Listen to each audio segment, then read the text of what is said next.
यही कुछ समय पहले की बात है। सुभाष अपने परिवार के साथ मुंबई शहर में रहता था।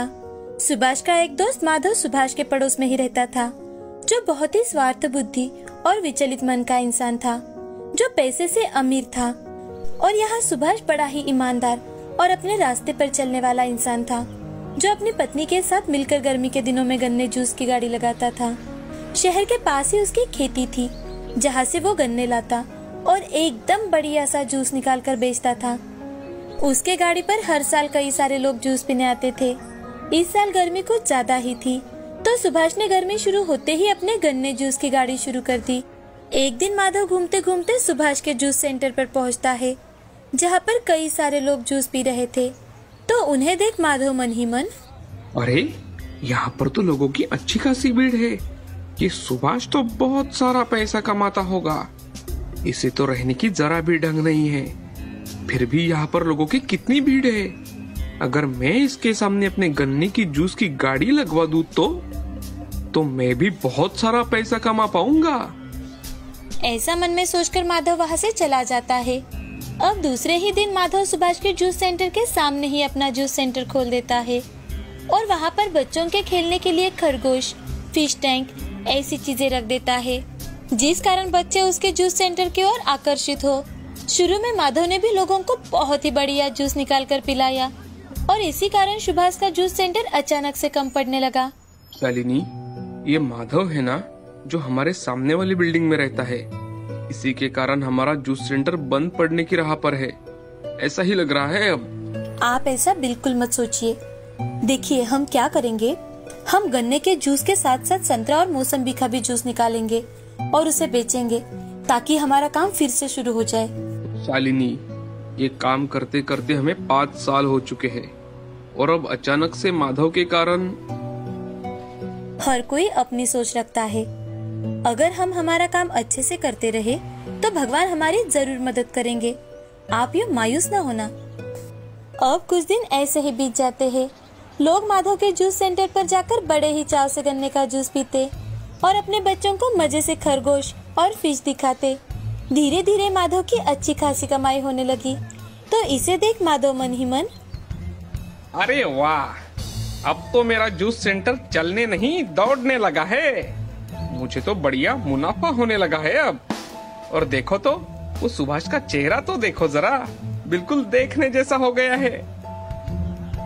अब माधव सुभाष के जूस सेंटर पर जाकर उससे, अरे सुभाष भाई, तुम्हारे पास तो बहुत सारा गन्ना पड़ा है और तुम्हें तो पता है मेरे ग्राहक बढ़ते ही जा रहे हैं। अगर तुम मुझे तुम्हारा गन्ना दे देते तो अच्छा हो जाता।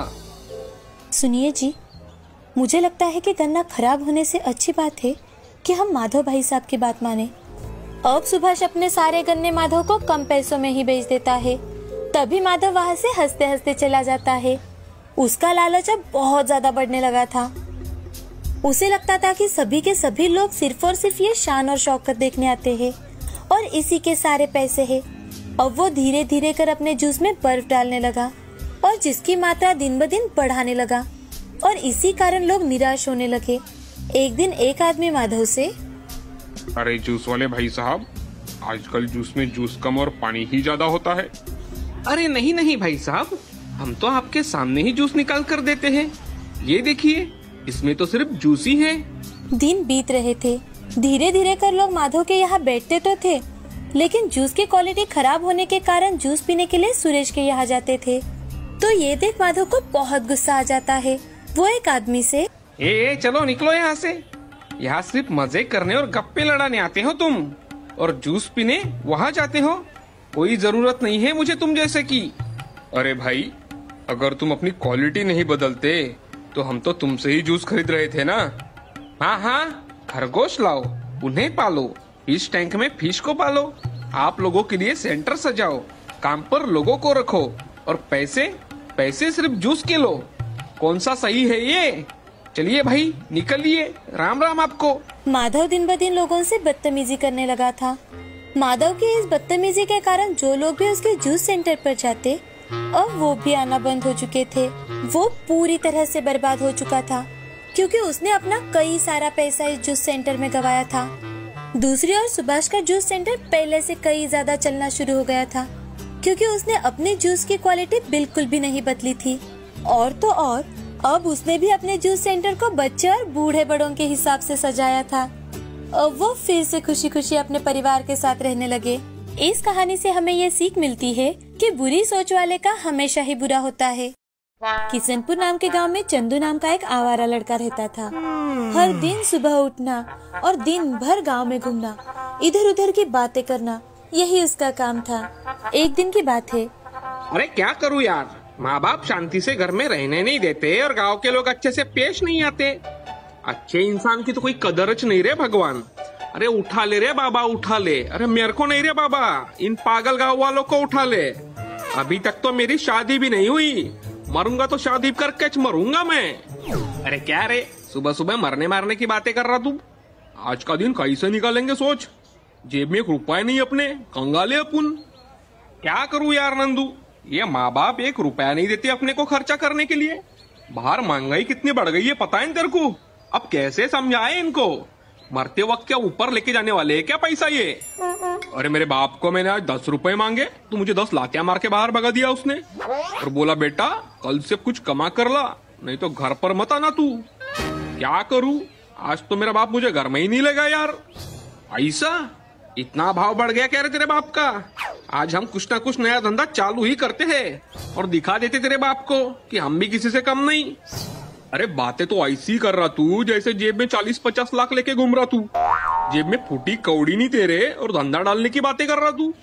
अबे कुछ भी मत फेंका कर रहे। अरे तेरे को क्या मैं फेंकू लगता क्या रे? कितने दिनों से मेरे साथ रह रहा तू, फिर भी चंदू दादा को नहीं पहचाना तूने? चंदू दादा ऐसे ही नहीं बोलते अपन को। अरे धंधा डालने के वास्ते पैसे थोड़ी नहीं लगते बेटा, बस थोड़ा दिमाग दौड़ाना पड़ेगा तेरे भाई को। चल आज तेरे वास्ते किसी न किसी का धंधा हड़पिच लेता मैं। हाँ हाँ बेटा चल, तो आज मैं भी देखता कितना दम है तेरी बातों में कि बस बड़ी बड़ी बातें फेंकता रहता तू।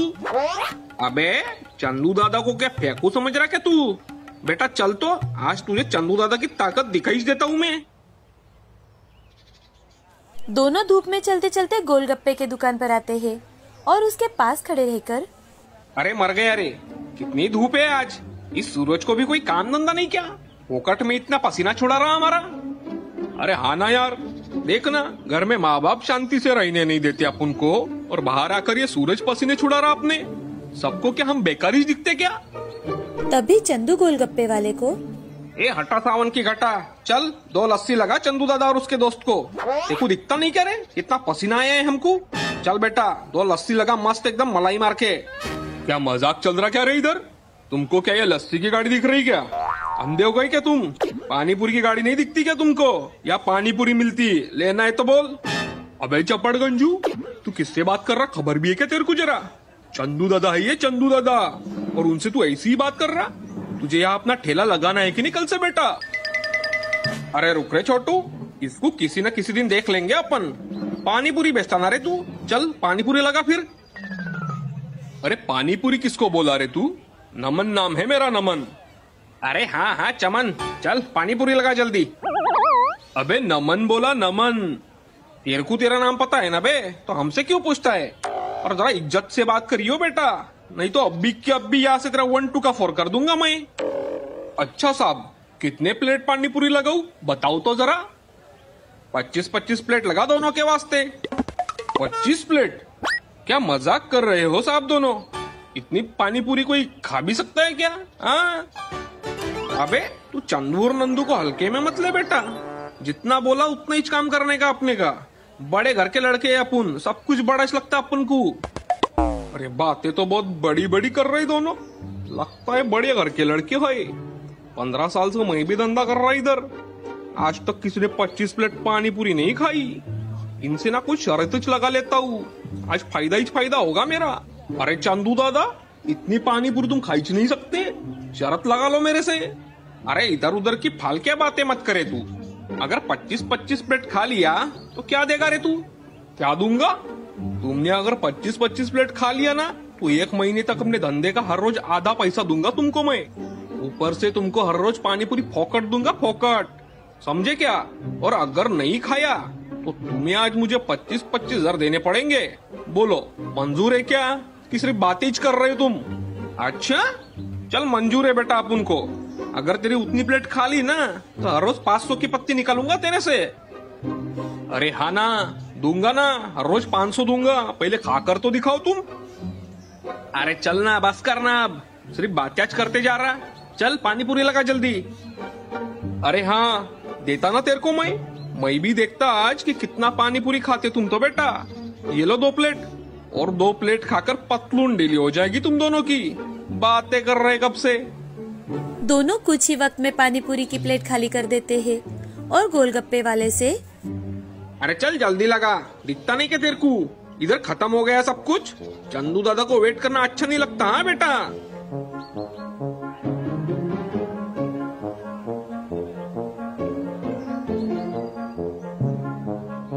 अरे ऊपर वाले, कोई भूत वूत तो नहीं ना रे इनके अंदर? अरे कैसे खा रही है? जानवर तो नहीं घुस गया ना रे बाबा इनके अंदर? दोनों मिलकर गोलगप्पे वाले की 25-25 प्लेट पानी पूरी खा लेते हैं। पानी पूरी वाला उनकी ओर देखते ही रह जाता है। तभी चंदू पानी पूरी वाले से, अरे कोमा में तो नहीं चला गया ना तू? जिंदा है ना बेटा? चल बता कितनी प्लेट हुई तेरी? 25-25 प्लेट हो गई चंदू दादा। दादा अब आ गया ना औकात पे? ऐसे चंदू दादा नहीं बोलते अपन को। और अब 1-1 प्लेट और लगा बेटा। आज पूरी 26 प्लेट खाऊंगा मैं। और हाँ, आज से चुपचाप 500 रुपए की कड़क नोट तैयार रखना बेटा तू, नहीं तो हर रोज बहुत मार मारूंगा तुझे मैं। अरे चंदू दादा, अरे मेरे को माफ कर दो। अरे बच्चे से गलती हो गई, अब क्या तुम बच्चे की जान लोगे? बेटा ये सब तूने तो शर्त लगाने के पहले सोचना था ना। पहले तो बहुत बड़ी बड़ी बातें कर रहा था ना बे तू। अब चुपचाप 500 की हरी पत्ती जेब से डेली कर अपने। और एक बात हमेशा याद रखना बेटा, हर रोज मुझे 20 प्लेट पानी पूरी और 500 की एकदम हरी कड़क पत्ती टाइम पे मिल जानी चाहिए। क्या? हाँ। रामगंज नाम के गांव में मोहिनी नाम की एक लड़की अपने पिता के साथ रहती थी, जो बहुत ही शातिर दिमाग लड़की थी। मोहिनी 19 साल की थी जब वो रामगंज से मुंबई शहर में भाग आई थी। वहां पर आकर बहुत सारा पैसा कमाना चाहती थी। मोहिनी मुंबई आने के 2 साल पहले की बात है। राजू जो मुंबई में पढ़ाई करता था, कुछ दिनों के लिए वो गांव में आया था। अपने दोस्तों से बातें कर रहा था और बातों बातों में अपने दोस्तों को मुंबई शहर की खासियत बता रहा था। तभी मोहिनी वहां से गुजर रही थी तो उसके कानों में राजू के शब्द पड़ते हैं, यार मुंबई जैसा शहर तो हो ही नहीं सकता। क्या लाइफ है वहाँ के लोगों की। राजू के कहे शब्द सुनते ही मोहिनी वहीं पर पास में मंदिर में राजू की बातें सुनने बैठ जाती है। सुबह शाम का तो कुछ पता ही नहीं चलता वहाँ पर। वहाँ पर तो समझो रात ही नहीं होती। तुम लोगों को पता है, जैसे जैसे अंधेरा होने लगता है वैसे वैसे लोग बाहर आकर घूमने लगते हैं। मस्ती पार्टी माला माल लोग है यार वहाँ। क्या सच में? यार ऐसी लाइफ तो जिंदगी में एक बार जरूर जीनी चाहिए। हाँ भाई, जरा जमीन पर आ तू। राजू की बात कहा और हमारी बात कहा। हम ठहरे गरीब लोग, मुंबई तक जा भी पाएंगे या नहीं पता नहीं। और बातें करता है कहीं जाने के लिए पैसे लगते हैं, पैसे समझे बेटा। अब बातें कर सारे दोस्त अपने अपने घर चले जाते हैं। तभी मोहिनी मन ही मन सोचने लगती है कि अब तो मुझे मुंबई शहर में जाना ही होगा। कब से सोच रही थी मैं कि कुछ अलग करूं। बहुत बोर हो चुका है यहाँ पर। अरे गांव में रहना मतलब ये मत करो वो मत करो, ऐसे मत चलो वैसे मत चलो, ये क्या बोलेगा वो क्या बोलेगा। इससे अच्छा तो मैं अपने माँ पिताजी को छोड़कर भाग जाऊं मुंबई शहर। वैसे भी उन्हें कौन सी मेरी जरूरत है, सीधे से बात तक नहीं करते मुझसे। मोहिनी को घर में रहना, किसी की बातें मानना बिल्कुल भी पसंद नहीं था। तो मोहिनी मन ही मन, अरे यार ये माँ बापू की हमेशा की किटकिट, मैं परेशान हो चुकी हूँ इस बात से। मैं हमेशा एक अलग लाइफ जीना चाहती हूँ और मेरे माँ पिताजी वो हमेशा मेरी लाइफ में इंटरफेयर करते हैं। मैं एक लड़की हूँ तो मुझे हमेशा दबाने की कोशिश करते रहते हैं। अब तो मुझे मुंबई शहर जाना ही होगा। ऐसे ही दिन बीत रहे थे। एक दिन मोहिनी मुंबई शहर में भाग आती है और वहाँ आते ही ट्रेन से उतरने के बाद मोहिनी के बैग चोरी हो जाती है। तो मोहिनी, चोर चोर चोर, पकड़ो पकड़ो पकड़ो, ये मेरा पर्स लेकर भाग रहा है, कोई पकड़ो इसे। मोहिनी जोर जोर से चिल्ला रही थी कि तभी बहुत सारी भीड़ उसकी तरफ आती है और उस भीड़ के साथ मोहिनी दूसरे ट्रेन में चढ़ जाती है। तो मोहिनी, अरे अरे ये क्या बात हुई भाई, मैं अपने आप ट्रेन में कैसे चढ़ी जा रही हूँ? हटो हटो यहाँ से, मुझे यहाँ उतरना है, हटो। उसे कुछ भी समझ में नहीं आ रहा था कि वो कहाँ आ चुकी है। राजू ने जो भी बताया था ये तो उससे कई ज्यादा अलग है। राजू की बातों से मैंने मुंबई का एक अलग ही सपना देखा था और यहाँ तो सब कुछ अलग है। यहाँ रहना मतलब मेहनत करना, हिम्मत जुटाकर काम करना और जो मिले बिना शर्माए काम करना। मोहिनी को समझ में आ चुका था कि यहाँ पर अच्छे लोगों के साथ साथ बुरे लोग भी है। मेहनत के साथ 2 वक्त की रोटी के लिए इस भीड़ में चोरी करने वाले भी कई सारे लोग हैं। अब उसे चुनना था कि वो क्या करेगी कि तभी उसकी मोहन और मारिया नाम की एक लड़की से मुलाकात हो जाती है जो दूसरों को ठगने का काम करते थे। मोहिनी, मोहन और मारिया तीनों का सपना एक ही था, ऐशो आराम में जीना। उनकी अमीर बनने की इच्छा और आराम में जीने की चाह उन्हें बुरे रास्ते पर ले आई थी। एक दिन मोहन भागते हुए मोहिनी और मारिया के पास आता है और उनसे, मारिया, एक बहुत अच्छा बकरा फंसा है हमारे चंगुल में, बहुत सारा पैसा मिलेगा। मैं कई दिनों से उस पर नजर रख कर हूँ। मतलब? अरे मतलब अपना अगला टारगेट, अगला शिकार, हम जिसे ठगने वाले हैं। कौन है वो? श्री रवि। कौन है ये और अब हमें क्या करना होगा? वो एक करोड़पति है, करोड़पति। हमें उसका बेटा मैक, जो दिमाग से थोड़ा कम है, उसे फंसाना है। हमें इस बार चोरी नहीं करनी, हमें इस बार कुछ अलग करना है। अलग? अलग क्या? मोहन सबको अपने पास बुलाता है और उनके कान में कुछ कहता है। अब उस दिन के बाद मोहन और मारिया मोहिनी के माता पिता बनकर बड़े प्यार से रहने लगे। बार बार किसी न किसी कारणवश वो श्री रवि के सामने आने लगे और अपनी अच्छाई दिखाने लगे, अपनी गरीबी दिखाने लगे, अपनी सच्चाई दिखाने लगे। वो इस तरह से पेश आते थे कि मानो दुनिया में उनसे अच्छा कोई है ही नहीं। पैसा तो नहीं है उनके पास, लेकिन फिर भी वो गरीबों के लिए काम करते हैं। और यही बात श्री रवि के मन को भा जाती है और वो एक दिन मोहिनी से, बेटा, कौन हो तुम? तुम्हारा नाम क्या है? जी, मेरा नाम कामिनी है। मैं यही पास झोपड़पट्टी में रहती हूँ अपने माँ पिता के साथ। अच्छा, तुम्हारे पिताजी क्या करते हैं? श्री रवि के ऐसे कहते ही मोहिनी रोने का नाटक करने लगती है और, सर, हम गरीबों को जो भी काम मिले वही करना पड़ता है और जो मिले उसी में अपना जीवन बिताना पड़ता है। अब धीरे धीरे श्री रवि मोहिनी के बारे में अपने बेटे मैक्स के लिए सोचने लगता है। वो मन ही मन, अरे ये लड़की तो सुंदर है, साथ ही सच्चे मन की भी। गरीब है तो क्या हुआ, कम से कम मैक का संसार तो बस जाएगा।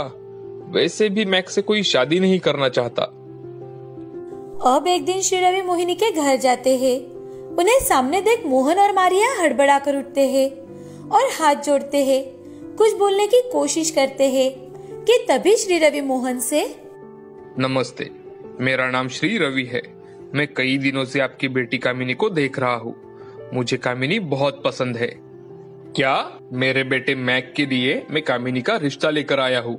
श्री रवि की बातें सुनकर मोहन, सेठ जी, लेकिन हम लोग तो, आप सोच विचार कर बताइएगा, हमें कोई जल्दी नहीं है। अरे नहीं सेठ जी, मैं ये कह रहा था कि हम लोग कहा और आप लोग कहा, आप ठहरे बड़े लोग। मैं जानता हूँ अगर मोहिनी मेरी बहू के रूप में हमारे घर आए तो हम समझेंगे कि हमारे घर में साक्षात। मोहन बेझिझक हाँ कर देता है और कुछ ही दिनों में मोहिनी की शादी मैक्स के साथ बड़े ही धूमधाम से हो जाती है। शादी के दूसरे दिन ही मोहिनी रात के समय सबको खाने में नींद की दवा खिलाती है और जैसे ही सब सो जाते हैं वो धीरे से उठकर मोहन और मारिया को घर में ले लेती है और तीनों मिलकर पैसे, जेवर जो भी मिले वो लेकर वहाँ से सुबह होने से पहले ही भाग जाते हैं। अब सुबह उठते ही सबको पता चल जाता है कि घर में चोरी हो चुकी है और चोरी करने वाला कोई और नहीं बल्कि उनकी बहू कामिनी है। वो पुलिस केस करते हैं लेकिन मोहिनी, मोहन और मारिया शहर को छोड़कर भाग चुके थे। अब श्री रवि मन ही मन, इस कामिनी को तो मैं छोड़ूंगा नहीं, आज नहीं तो कल उसे जरूर ढूंढ कर निकालूंगा। अब वो दूसरे शहर जाकर फिर से यही सब करते हैं। कभी मोहिनी बहू बनती तो कभी मारिया, ये चलता ही जा रहा था। अब पूरे देश में इस टोली की खबर फैल चुकी थी, लेकिन वो बड़ी ही सफाई के साथ अपना काम कर वहां से भाग निकलते। कभी अमीर बनते, कभी गरीब, तो कभी मिडिल क्लास बन लोगों को ठगने का काम करते। जब तक लूट का पैसा है तब तक वो दूसरे इंसान की खोज करते और आराम से अपनी लाइफ एंजॉय करते। रात को क्लब में जाना, होटल में खाना, बंगलों में रहना, यही सब चल रहा था। लेकिन दूसरी ओर मोहन, मोहिनी और मारिया की असली फोटो पुलिस के पास पहुंच चुकी थी। एक दिन की बात है, मेहरानगढ़ नाम के गांव में सुशील नाम का एक बहुत ही अमीर इंसान रहता था, जो इस बार तीनों के हाथों ठगने वाला था, जो PSI भी था। लेकिन ये बात मोहन को पता ही नहीं चल पाई। अब धीरे धीरे हमेशा की तरह तीनों ने मिलकर अपना जाल डालना शुरू किया। लेकिन सुशील बहुत ही ज्यादा होशियार था। उसने मोहन को देखते ही पहचान लिया और मन ही मन, हाँ, अब मैं इन सबको रंगे हाथ पकड़ूंगा। दिन बीतते गए, शादी का दिन आया। बड़े ही सीधे साधे तरीके से शादी संपन्न हुई। शादी के दूसरे ही दिन मोहिनी ने सबको खाने में नींद की दवाइयाँ मिलाई और अब सब लोग सो चुके हैं। ये देख मोहिनी मोहन को कॉल करती है, मोहन, सब सो चुके हैं, तुम लोग जल्दी आ जाओ। मोहन और मारिया घर के अंदर चले जाते हैं। तीनों मिलकर अपना काम शुरू करते हैं। चोरी कर वो घर के बाहर आते हैं कि तभी पुलिस उन्हें चारों ओर से घेर लेती है और मोहिनी कुछ बोलने की कोशिश करने लगती है। हाँ, आप लोग। मोहिनी कुछ बोलने की कोशिश कर रही थी, लेकिन पुलिस ने उन्हें चारों ओर से घेर लिया था, अपने चंगुल में फंसा लिया था। उन्हें देख सुशील, बहुत दिनों से तलाश थी आप तीनों की। बहुत सारे लोगों की बहुरानी बन चुकी है ना आप। अब चलिए अपने असली ससुराल। जेल की हवा लगते ही मोहिनी को अपने माँ पिता की बातें याद आने लगती है और अपनी गलती का एहसास हो जाता है। लेकिन अब बहुत देर हो चुकी थी। वो रोते रोते अपनी सोच पर पछतावा करते करते अपनी जिंदगी बिता रही थी। इस कहानी से हमें ये सीख मिलती है कि चोर चाहे कितनी भी सफाई के साथ काम करे, लेकिन कभी न कभी वो पकड़े ही जाते हैं।